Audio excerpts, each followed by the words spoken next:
MSL, c'est une association qui soigne les gens qui n'ont pas de sécurité sociale, qui les aide à en obtenir une. Et dans l'intervalle où ils n'ont rien, on leur propose des consultations de médecine générale gratuites, des soins infirmiers et des soins dentaires. On a créé ça en 1995. On a des subventions qui nous permettent de payer le fonctionnement, c'est-à-dire loyer, électricité, enfin le courant. On a 6 salariés qui ne représentent pas tout à fait 4 temps plein. Et le reste, ce ne sont que des bénévoles. Donc on a 15 infirmières, 15 médecins généralistes, 4 chauffeurs de bus, 3 personnes d'accueil. Pour l'instant, vous n'avez pas de sécurité sociale. Oui, parce que je demandais... Ça fait 4 ans que je suis en retraite. Je m'étais dit que j'allais faire du bénévolat après, puis que j'allais pas faire de médecine.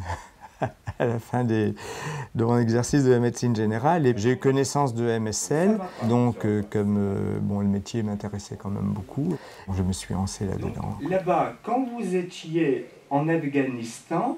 C'est quelque chose qui m'apporte maintenant beaucoup parce que je vois une clientèle qui est quand même tout à fait différente de ce que je voyais avant.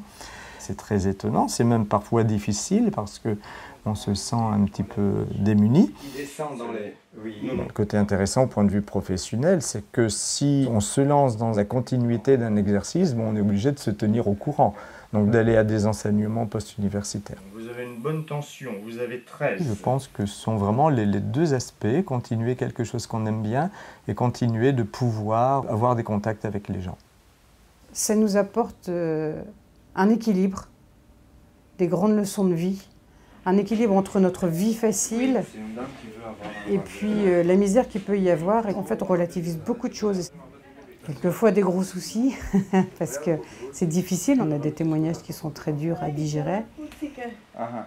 Allez, non, mais tu vas faire. Elle n'est pas très malade aujourd'hui, il y a juste la rougeur pour les fesses. Ça va. On peut peut-être lui faire le vaccin.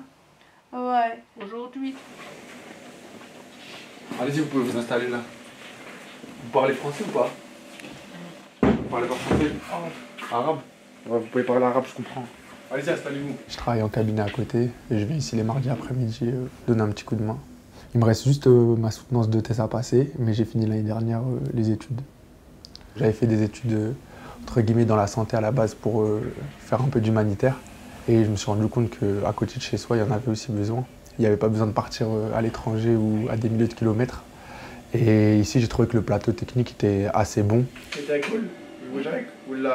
Enfin, des fois, c'est pas évident au niveau du langage de se comprendre, mais un sourire à la fin du soin, quand une dent était cassée dehors et qu'elle est réparée, ça veut tout dire. Et humainement, ça apporte beaucoup. Surtout que nous, les dentistes, on a une image un peu mauvaise. Et là, justement, on a une gratitude de la part des patients. J'aime bien soigner, mais j'aime aussi un peu savoir leur histoire, savoir ce qu'ils ont fait avant, d'où ils viennent, tout ça. Et ils ont souvent des parcours de vie pas évidents. Et de pouvoir leur rendre service comme ça, je trouve ça enrichissant. Il a décidé de venir nous aider parce qu'il nous a connus par la fac où il a fait ses études. Et on espère beaucoup qu'il nous ramène des copains.